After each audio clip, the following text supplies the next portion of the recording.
الناتو فوق العاصمة الليبية.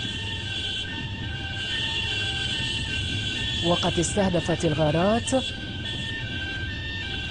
باب العزيزية الذي يقيم فيه العقيد معمر القذافي.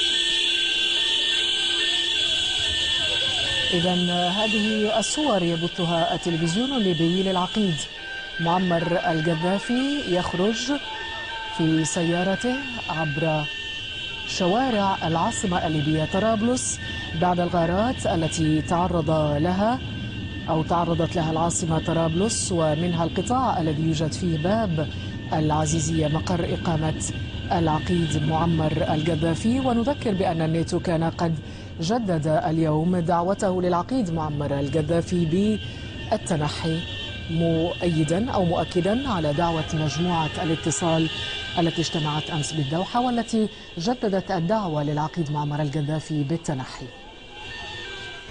إذا نعود مرة أخرى إلى تقرير إلياس كرام